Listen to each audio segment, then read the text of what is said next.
At the company annual meeting, because I did not hear clearly what my boyfriend's childhood sweetheart said, Ethan slapped me to the ground with one palm. Mia.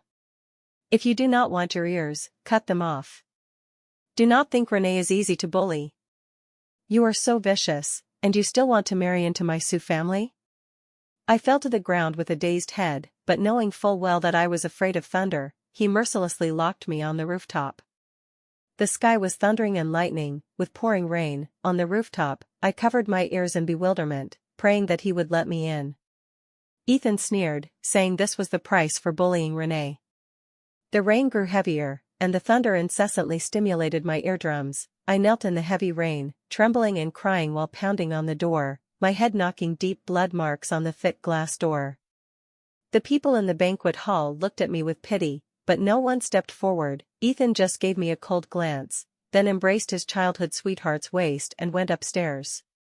It was not until the next morning that the staff sent me, who was in a high fever and coma, to the hospital. Upon waking again, I was alone in the ward. I called my mother, my voice weary. Mom, tell him I am willing to marry him. When Ethan arrived, I had just finished my 4-drip. He looked at me impatiently. You're quite good at pretending, even fooling the hospital. It was just getting rained on, is it necessary? So pretentious. I ignored him, just turning my head to look at the sunlight outside the window. In high school, on the way home from school, there was a car accident. When a large truck lost control and rushed over, my father pushed me away with all his might, but he himself was crushed under the truck. That day was also one of thunder and lightning. From then on, I could no longer bear the sound of thunder and rain. During our passionate love, when Ethan learned about it, his eyes turned red from crying. He held me and promised word by word that he would protect me in place of my father and never let me get rained on again. But now, the one who pushed me into the heavy rain was also him. His belittling continued, but I remained silent. A coquettish female voice interrupted him. Brother, how can you say that about sister? It was Ethan's childhood sweetheart. She wore exquisite makeup, her chest tightly pressing against Ethan's arm. Seeing my gaze, she raised her eyebrow. Sister, are you feeling better? You've worried brother so much, how can you be so inconsiderate?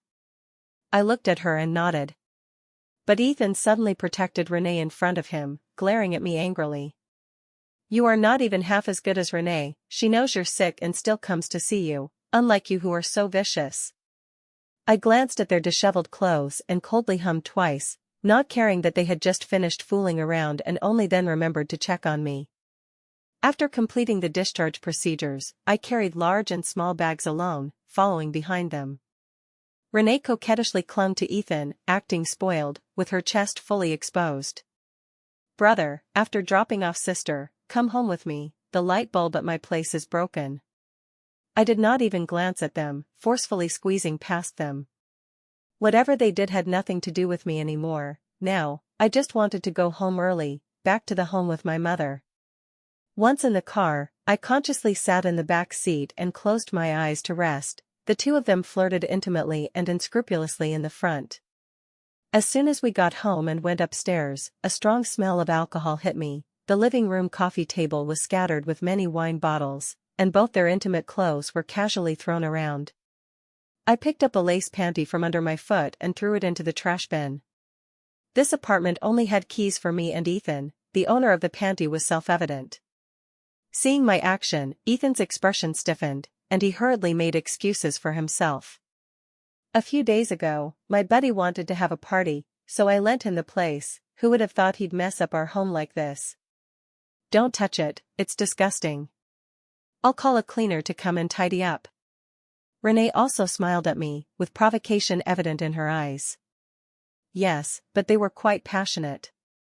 In the past, I would have already quarreled with Ethan, forcing him to give me an explanation. But this time, I just frowned in disgust and went to the bathroom to wash my hands carefully. Being like this in someone else's home, what kind of trash is that? Renee's expression stiffened, her face turning ashen as she kicked the trash bin. The apartment we were living in now was a university gift from my mother. Later, after getting together with Ethan, he naturally moved into my apartment. He said he would buy a bigger wedding house than this one as a gift for me in the future. But after so many years, not only had I not seen the wedding house, but even my own apartment had been occupied by his childhood sweetheart. Just as I was about to enter the room, Renee squeezed in ahead of me, sitting smugly on the edge of the master bedroom bed, looking at me. The traces of me in the room had been cleared away, replaced by another woman's things. I turned my head to stare at Ethan. He was half a beat slow before stepping forward to explain, "Renee is just a young girl, it's unsafe for her to live alone, so I let her move in. These days, I've been in the master and guest bedrooms, don't overthink it." Renee giggled, lying on my bed to provoke me. "Yes, sister, I was too scared alone, so brother let me move in, don't misunderstand. We even wore the same pants as kids, we're just pure good buddies." If a woman becomes good buddies with a man, she can disregard propriety and shame to move into his home, and carelessly throw underwear around in someone else's house. I said nothing, just pulled Renee up and stuffed her into Ethan's arms. Ethan exploded suddenly, shouting at me impatiently. "What are you doing again? I've told you so many times, she's just a young girl. Can you stop targeting her?" "Alright, I'm very tired and want to rest, can you go out?" The two of them looked at each other for a moment but did not move. I threw all the clothes from the wardrobe that did not belong to me onto the bed, wrapped them in the bedsheet, and threw them out the door. Without waiting for their reaction, I resolutely closed the door. Ethan stumbled from being pushed by me, and before he could react, he saw the door close. This was the first time I disobeyed him, making him furious in an instant. He lifted his foot and kicked the door hard. "Mia, get out here. Do you think you're some princess? Everyone has to indulge you, what are you? With your behavior, you still want me to marry you? No way." I lay on the bare bed without any ripples in my heart. We had been in love for 6 years, from my 21 to 27 years old. My mother gradually wavered from initial support, and the longer time passed, the more worried her gaze at me became. At first, I comforted her that Ethan was just busy with work, and once stable in the future, we would definitely marry, no need to worry. My mother said nothing, just placed Ethan in a management position at her own company. He was no longer busy, yet he never mentioned marriage. When I asked again, he got angry and lost his temper at me. Over time, I stopped asking. Once, we attended a wedding, the groom was his friend, and backstage, I heard the groom ask him when he planned to get married. Ethan took a sip of wine and smiled. "Marriage is too scary, being firmly tied down by one woman, marrying her is impossible, no freshness left. Now, seeing her makes me nauseous. But I won't break up with her either, it's been so many years. If we split, what if no one wants her anymore?" The groom's tone was complex. "Don't play too far, I think the girl is pretty good. No, as long as she doesn't get pregnant, we can't possibly marry. Even if she does, I'll make her abort it." I stood behind them, chilled to the bone and unable to speak. It turned out he had long been tired of me. Staying with me was only because we had been together too long, and he had never respected me. I thought he just feared marriage, just did not want to be bound. I gave him as much freedom as possible, thinking this would make him change his mind. But after Renee returned, I realized how ridiculous I was. Renee, with red eyes, hugged Ethan and cried about meeting the wrong person, being hurt by a scumbag. Ethan held her tightly in distress. "Such a good girl, and he doesn't cherish you. If it were me, I would have married you long ago to tie you down." Seeing Renee's face turn from tears to smiles, I suddenly understood. He was not afraid of marriage, he just did not want to marry me. In this city for 6 years, my belongings were scattered and could not even fill one suitcase, so light it was laughable. When I was about to fall asleep, Renee's call came. After answering, an unbearable moaning sound came through. I could not help but retch and hurriedly hung up. When I reached the airport, Renee's message arrived belatedly. "Oh, sister, I dialed the wrong number, you didn't hear anything, right?" This was not the first time she provoked me like this. Previously, she often sent me photos of them at various couple check-in spots, and photos of them embracing in underwear. Each time, it precisely ignited my nerves, making me hysterically argue with Ethan. then she would timely cry a bit, making Ethan even more impatient with me. I said we're just friends. What do you want? If you even want to control my social relationships, let's break up. I can't stand a crazy woman like you. I did not reply to the message nor argue with Ethan, I just slept peacefully. When I woke up, the chaos in the living room was gone, I could not be bothered, took a few photos of the apartment, and sent them to an acquaintance agent, asking him to sell it urgently. The house was listed in the morning, the buyer came in the afternoon. After we completed the transaction, Ethan arrived belatedly, staring in shock as I signed the contract with the buyer. What are you doing? I put away the contract and said lightly, selling the house to go home. Ethan frowned, asking in confusion, go home? Why sell the house to go home? I did not answer and turned into the room, Ethan followed closely behind. His gaze fell on the already emptied room, and he could not help but ask. If you want to go home, just go, why sell this house? Where will I live if you sell it? You know houses are hard to find now. You're not thinking of making me buy a house, right? I tell you, my money has other uses, I can't use it to accompany you. I interrupted him, this is my house, I can dispose of it as I wish. We're not relatives, you have no right to interfere. Ethan awkwardly fell silent, after reacting, he reddened his face and roared at me, you're forcing marriage again? I said I don't want to marry. If you're so desperate to marry, go marry someone else, let's break up. Seeing his furious expression, my heart had no waves. After organizing the contract, I turned and asked him, I know, aren't you accompanying Renee? Mentioning Renee, his expression softened, he sat on the sofa, cleared his throat, and said, the young girl cried because you didn't reply, afraid you'd misunderstand, she asked me to coax you. I said it's unnecessary, you're just pretentious.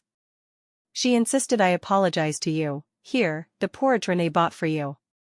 While opening the thermal box, he scolded me, the porridge was seafood porridge with some mussels and scallops, looking appetizing. But I did not move, watching the steam from the bowl dissipate bit by bit, Ethan also turned cold. Don't be ungrateful, okay? Renee has done this much, what more do you want? All day long, you just make unreasonable trouble, who would dare marry you like this? I said nothing, just poured the seafood porridge into the trash bin in one go. The action was so fast that even Ethan could not stop it. Ethan, you forgot I'm allergic to seafood. The hand he had just raised slowly lowered, when he still loved me, he would not let me see even a fish scale. Now, after so long, he still forgot. You go back, I have things to do. Ethan looked at me without a word, just grabbed my phone and sent an apology message to Renee. I felt annoyed but could not be bothered to argue. After taking back the phone, I changed the password in front of him. We were about to break up, using an ex's birthday as password was not good anyway. Seeing me change the password, Ethan's face changed, but he still suppressed his anger and instructed me, where is that set of jewelry I gave you before? Take it out for Renee to wear, today I have to take her to a banquet, and without decent attire, it won't do. That set of jewelry was a gift he gave me when we were together, using up all his savings, the whole set lacked only a ring. He said the ring was with him, to be put on by him personally at our wedding. I had always treasured the jewelry, usually not exposing it except for maintenance. Seeing I did not move, Ethan softened his voice, stepped forward to hold my hand, good Mia, in the future, hubby will buy you better jewelry, just give this set to Renee. She's just a little girl, don't. I broke free from his hand, turned to take out the jewelry set, the gems were as brilliant as before, but the feelings were no longer the same. Just as I handed it to Ethan, Renee rushed in, snatched the jewelry, and jumped excitedly. Thank you, sister, I knew you were good to me. I looked at the emerald ring on her hand, which clearly matched the set on her. Seeing me staring at the ring, a flash of unease passed through Ethan's eyes. He stepped forward to embrace my shoulder and coax, good Mia, angry? I squatted to organize the suitcase, my tone calm, no. Incomplete jewelry sets, Mia, have always looked down on, if she likes it, give it to her. Even if not given, it would end up with her eventually, as always. Ethan gently put the necklace on her with a tender face. The beautiful emerald shone under the sunlight, and happy Renee spun around.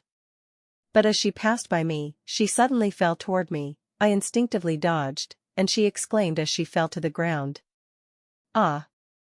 Ethan hurriedly stepped forward to hold her, saying with a heartbroken face, "Renee, how did you fall like that?" Renee looked at me with teary eyes, full of grievance. "Sister, I know you don't like me taking your jewelry. At worst, I'll return it." "Why did you push me?" Seeing her clumsy lie, I had no mood to explain. "Do I have the need to push you?"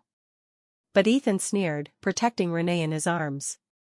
"I thought you'd changed, but you're still so vicious. We don't care for your things." He stroked the bruise on Renee's forehead, heartbroken. He removed the jewelry from Renee and smashed it hard at my head. I was hit dizzy, my vision blackening, almost unable to stand. But Ethan did not even look, picked Renee up by the waist, and stepped over me. "Renee, don't cry, brother will buy you new ones." Then, he stopped, warning me in a sinister tone, "Renee is my treasure. Anyone wanting to enter my Sioux family's door must get Renee's permission. If she agrees, you can enter, if not, you're nothing. Understand?" I slumped to the ground, covering my bleeding forehead, unable to hear what he said clearly. The wound that had just grown a layer of skin a few days ago was smashed open again, but Ethan seemed not to see the bandage on my forehead. Perhaps he saw it, but he did not care. I was just his compromise, unable to compare with true love. Recalling the bits and pieces of our past 6 years, I felt a surge of absurdity. During university, Ethan once favored gentleness, so I became gentle. When working, he needed me to be capable, so I cut my long hair and drank glass after glass of wine. He said he hated women who only acted spoiled and silly, and admired me for being sensible and obedient. But Renee's appearance made me realize that for Ethan, I was just a tool. Whatever appearance Ethan needed, I had to be that, but Renee was different, she could be herself. Thinking of this, I asked myself, "Mia, do you still remember what you are like?" But fortunately, it was not too late. My life was just beginning, and I still had time to correct my mistakes. After they left, I organized all the gifts Ethan had given me and listed them on a second-hand website. He gave the most at the beginning of our love, then fewer and fewer, until none at all. I threw away all the old clothes. Those were what Ethan liked, not what I liked. The next day, I went out and bought many things: clothes, shoes, bags, jewelry, all in styles I liked. Looking at the flamboyant and bright self in the mirror, I showed the first genuine smile in this month. I had long applied for resignation, and it was approved. A colleague from HR asked why I was resigning. I smiled and replied, "Getting older, time to get married." The colleague suddenly realized, saying I finally had my happy ending with my boyfriend. I shook my head, "Not him." The colleague was silent for a while, then said to invite her to the wedding for a toast. I smiled and agreed. I sent the suitcase back home. With 3 hours until departure, I planned to take a walk. While waiting for the car, I sat in a park to rest and saw a group of men and women surrounding 2 people, cheering about something.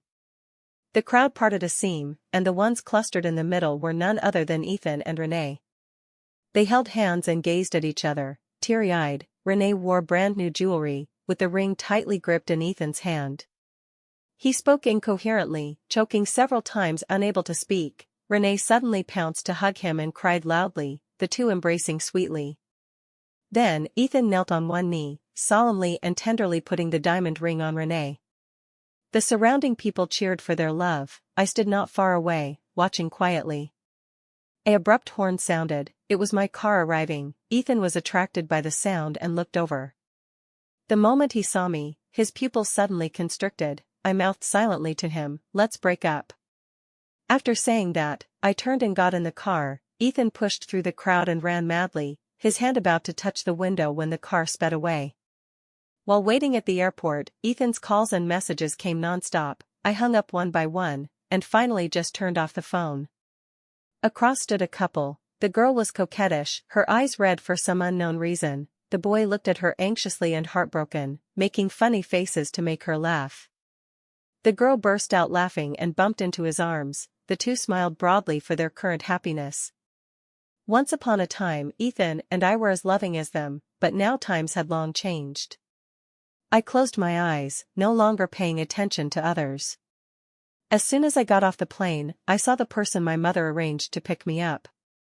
The man was tall and handsome, his suit meticulously buttoned to the top. Seeing me, he came forward to take my bag. "Tired? Get in the car and rest." I nodded without thinking much. Then, the man handed me a cup of water with one hand, already unscrewed. After drinking the water, I realized how thirsty I was, my throat almost smoking, but how did this man know? Arriving home, as soon as my mother saw me, her eyes reddened, she called me her darling and came forward, touching the gauze on my forehead with a heartbroken face. "Sorry, Mom."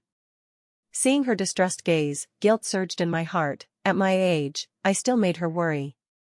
My mother shook her head and supported me inside. "You're home, Mom will nourish you well." Sitting on the sofa, the man sensibly stood aside without speaking. My mother looked at me with tears flowing. "How can my princess not cherish herself like this? Mom is heartbroken." She kept turning my arms, trying to find some flesh, but found I was so thin only bones remained, making her even more upset. Looking at my mother, the long-suppressed grievances surged. I cried loudly in her arms, my eyes swollen like walnuts. Like when I was little, she stroked my head, silently comforting me. "It's good you're back, with Mom here, don't be afraid, my good baby." My mother's embrace was so warm, unknowingly, I fell asleep. In a daze, I felt someone pick me up. I wanted to open my eyes, but was defeated by surging drowsiness, sinking into sweet dreams. When I woke, it was dark, my body sank into soft bedding, and for a moment, I did not want to get up. The quilt had a sunny scent, the material my favorite. After struggling out of the bed's seal with difficulty, turning on the light, I found a bowl of soup on the bedside, the temperature perfect, smooth on entry. The door clicked open. It was my mother. She reached to check my forehead's temperature, sighing in relief when fine. While drinking the soup, I casually asked, "Mom, when did you learn to make soup? It's really good." My mother's smile became strange, the teasing in her eyes unable to be hidden. "Silly girl, this isn't made by Mom." I thought it was a new nanny at home and did not continue, just asked another question. "Mom, who is my arranged marriage partner? When will I meet him?" The engagement was set when Dad was alive with his old comrade. They agreed if one had a son and the other a daughter, they would become in-laws, if not, sworn brothers.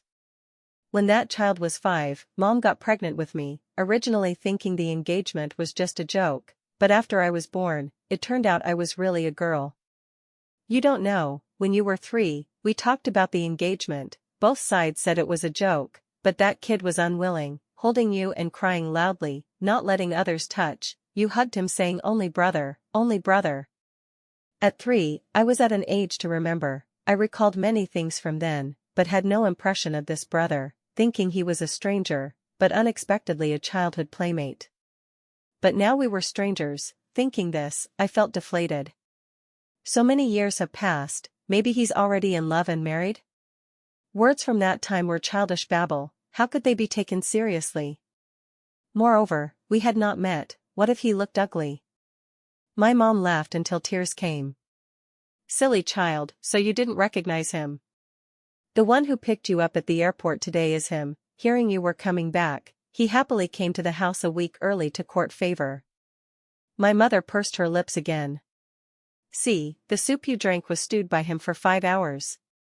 My mind froze for a moment before reacting, so that man was my never-met fiancé. Seeing me stunned, my mother amusingly took the bowl from my hand and set it aside. "Just rest well, according to that kid's preparations, your wedding will be scheduled for next year. In this time, you two get along well." After my mother left, I flipped through childhood photo albums, page by page. At 3 years old, a small figure suddenly appeared by my side. He held my hand nervously, eyes not knowing where to look, while I drooled with a blank face eating snacks. Until 10 years old, his figure abruptly stopped. I became alone again. A strange yet familiar loneliness surged in my heart. I vaguely saw my 10-year-old self, crying and hugging a boy's leg, refusing to let him go. The boy also looked reluctant, squatting to cry and hug me. The wormwood scent on him soothed me. Distant blurry voices urged him. Finally, we were forcibly separated. I kicked and wanted to chase, but could only watch the young boy forcibly taken by his family into the car, gradually driving away. I'd into my father's arms, crying breathlessly. "Brother, I want Leon, brother, make him come back, wah."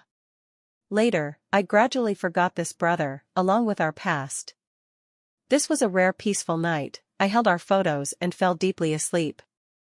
When I woke, the house was noisy. Downstairs seemed to have people arguing. I followed the sound to the hall. Leon was confronting someone. I walked over and saw it was Ethan. He looked disheveled, with dark circles under his eyes, coldly staring at Leon. I frowned. Leon subtly hid me behind him, but Ethan still noticed. With red eyes, he stepped forward, trying to grab me. "You've grown bold? Running away from home?" I just fulfilled one small wish of Renee's. Is it necessary to make such a fuss? Selling the house, resigning, and running to your mom's, are you rebelling? You even told colleagues you're getting married? Did I say I'd marry you? Who wants you? Can't you learn from Renee's sensibility? I don't want to marry you because you're too willful. When angry, you say anything. He got more agitated. At first, I treated it as nonsense, but seeing his face, I could not suppress my irritation. You're just my ex-boyfriend, who I marry is none of your business. Ethan was stunned, his ferocious face frozen mid-air. After a long while, he returned to normal. What do you mean, you want to break up? You have someone outside? I pulled Leon over, stood in front of Ethan myself, and without hesitation slapped him. Get lost. Ethan was slapped aside. He tongued his cheek, straightened up looking at me, suddenly laughing. Mia, I know you're angry because of that day, but it was Renee's birthday. She had just this one wish. As her brother, it's hard to refuse. We grew up as childhood sweethearts, only friendship, no love. I scoffed, my eyes emotionless. Only friendship, but able to strip naked on a bed and fool around, and shamelessly mess around in my house. Ethan uncomfortably stared at the ground, explaining weakly, I really have nothing with her, don't misunderstand. I just pity her as a young girl away from home, wanting to help her more. If you mind, let's get married. Once married, you'll be at ease, right? I suddenly felt tired, not wanting to say a word. Ethan always knew what I needed most, but for him, my needs were precisely his way to control me. When loving me, he could offer everything. When not, my pain became his tool to punish me. Marriage was my biggest weakness. I always felt after years of dating, we had to marry anyway. Thus, the sunk costs grew larger. I became more reluctant to let go, and he finally did not need to pay anything, just watching me struggle alone. But the root of all this was that I loved him. If I did not love him anymore, I would not care about any of it. I stepped back a few steps, distancing myself from him. Ethan, I don't want to marry you anymore. I don't love you. He growled low, the anger in his eyes about to erupt. He rushed up to grab my arm, pulling me stumbling. Without looking back, he dragged me out. Stop fussing, come home with me. Ah. The pain in my arm made me cry out involuntarily. He loosened his grip a bit. As I prepared to break free, a figure kicked Ethan hard away. The force confining me released, he flew backward, falling heavily to the ground, unable to get up for a long time. Leon helped me to the sofa, blocking my figure, not letting Ethan peek. Today, he was in a straight suit, appearing abstinent and noble, his tall body firmly blocking me. What are you, daring to lay hands on her? Leon's voice was low, clearly angry. Ethan clumsily climbed up from the ground, swaying to stand straight and meet his eyes. Who are you? Do you know who I am to dare hit me? Besides, me disciplining my wife, what's it to you? Leon just sneered and ignored him, turning back to gently lift my arm. Dislocated, it'll hurt a bit, bear it. He held my arm with both hands, his worried eyes fixed on me, his eyes rippled like water, and being looked at by such eyes, I forgot the pain. When I reacted, the arm was already reset, he smiled gently, touching my head. With me here, don't worry. He straightened up, walked directly to Ethan, Ethan's height barely 180, truly insufficient before 188 Leon. Just being looked at by him, Ethan felt uncomfortable. He looked down at Ethan condescendingly, his tone contemptuous. Mia has already broken up with you, if you dare entangle her again, don't blame me for being rude. Ethan gritted his teeth, blustering, she's just throwing a tantrum, you're an outsider, don't interfere with us. I looked up at him, my heart left with only disgust for Ethan. Leon saw my anxiety, pinched my shoulder, signaling me to stay calm. Outsider? I'm Mia's fiancé, you're the outsider. Ethan's face turned green, with sudden realization. No wonder you ran so far, turns out you found a replacement early, eager to dump me? Can he satisfy you, Mia? Don't forget you. Before finishing, Leon choked his neck, making him unable to speak. I retched in disgust at his words, stood up and kicked him hard, pulling his scalp to look at him. You can be lovey-dovey with your childhood sweetheart, but I can't renew old ties with my childhood playmate brother? If we really count, he and I had the engagement first, you're the third party. Leon released his hand, pulled me back to the sofa, letting Ethan slump to the ground. Ethan coughed a few times before difficultly speaking. All right, Mia, I know you're deliberately finding someone to anger me, I won't argue with you. Stop fussing, don't make our mom worry, okay? If you really mind Renee, I'll make her live alone outside, alright? I sat on the sofa, rolled my eyes, and retorted mercilessly. Do you think you're some hot commodity? That people cling and don't want to let go, I said, I don't love you anymore, and I already have a fiancé. Please, you ex-boyfriend, stay far from me and my fiancé. Only then did he realize belatedly that I was not throwing a tantrum, I really did not love him anymore. Ethan was silent on the ground for a while, finally scoffing, looking at Leon. Brother, we've been together 6 years, done everything, I have plenty of her videos. Mia didn't tell you? If you want to see, I'll send them now. Then, he scanned me twice, saying contemptuously, fighting for this played-out trash, really not worth it. Leon approached step by step. Ethan thought he listened, preparing to stand, but was grabbed by him. Bang! Leon seized Ethan's head and smashed it hard on the ground, blood flowed over his face. Ethan lay on the ground, coughing blood foam after a long time. Leon stepped on him, eyes full of anger. You bastard, who are you to judge Mia? If you dare spout nonsense again, I'll make you pay. Delete them immediately, or don't think of surviving here. When they fought, I called the police. When Ethan climbed up, the police had arrived. I pulled up the surveillance, proving we were just in self-defense, and also entrusted a lawyer to sue Ethan for privacy invasion. After finishing the statement at the police station, coming out, I saw my mother pacing anxiously at the door. I walked over and into her arms. She held me, but her eyes toward Ethan were cold. Mr. Sue, this great Buddha, we can't afford, find another way. My mother, immersed in business for years, had a demeanor far beyond Ethan's kind. His waist bent down immediately. Auntie, don't fuss like Mia. My mother sneered. Fuss? You bullied my daughter like this, and I have to thank you. Ethan hurriedly stepped forward, tone urgent. No. I love Mia, I didn't bully her. Love her and make her go to the police station? Disgusting thing.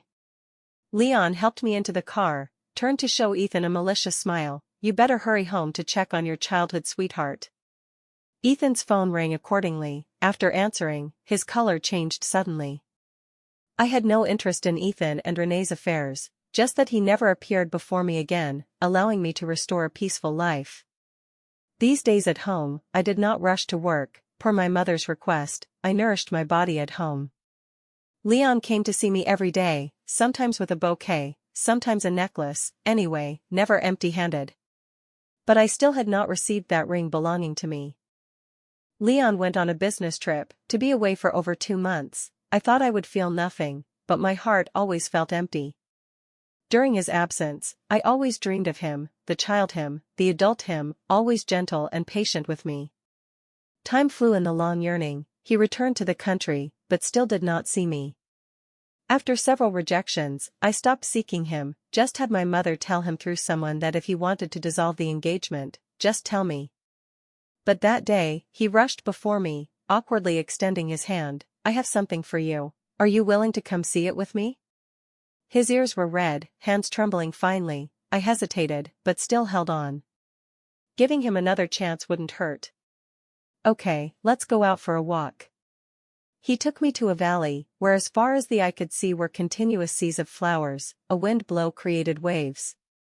In this flower sea, he turned, knelt on one knee before me. I ask you to accept me as your husband, to watch over and love you with the rest of my life.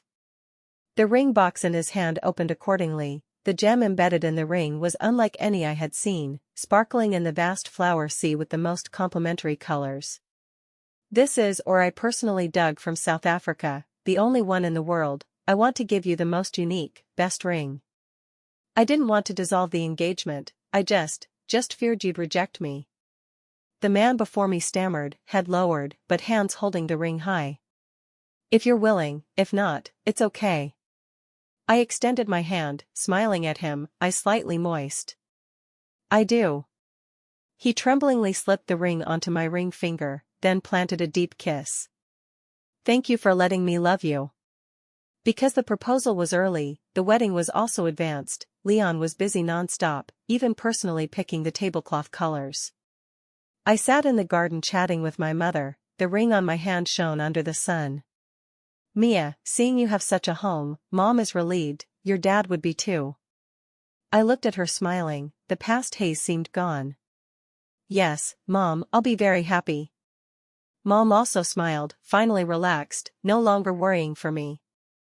The wedding was grand, early hitting major media headlines, playfully called the wedding of the century. I wore the white wedding dress, step by step toward my life partner with my mother's company. We vowed, exchanged rings, then kissed. Everyone cheered for our perfection. I believed everything was the best arrangement. The second day of the wedding, the banquet continued. Leon and I were still toasting guests when we heard a commotion at the door. It was Renee, wearing a small camisole, protruding her already showing pregnant belly, standing before me. The bodyguards around had already silently surrounded. I raised my brow at this uninvited guest, the latter still had that smug expression. What are you here for? Sister getting married, as the little sister, of course I come to bless. She did not seem to bless, more like to demonstrate. I asked her, what do you want? People like Renee had strong purposes, she would not do things without returns. Renee giggled, opening with an appreciative face. I said, Sister, you're smart, one sentence hits the point. I don't want much, 5 million, give me the money and I'll go. If not, wait for the wedding to flop. I scanned her, sneered, what, your good brother doesn't give you money anymore? Making you beg from me. At that, Renee's face twisted for a moment, tone unkind, don't mention that trash, can't even get 1 million, yet dares say he'll support me. Give me the money now, or I'll make you pay. I turned away ignoring her, very boring. The surrounding bodyguards instantly surrounded from all sides, unobtrusively controlling Renee. What are you, daring to threaten me? Throw her back to Ethan, don't let me see her again, disgusting. And? I slightly turned my head, tone cold. Already pregnant, accumulate some virtue for the child in your belly, don't make trouble anymore, or others won't be as kind-hearted as me. Leon stood behind me, looking appreciatively. I turned back, held his hand. The news of Ethan's suicide by jumping spread everywhere. I inevitably heard a bit. Heard Renee asked Ethan for money and didn't get it, so she tricked his parents into high-interest loans. Compound interest couldn't be paid. When collectors came, Renee locked the 2 elders outside, not letting them in. As a result, the 2 elders had an accident and couldn't be saved.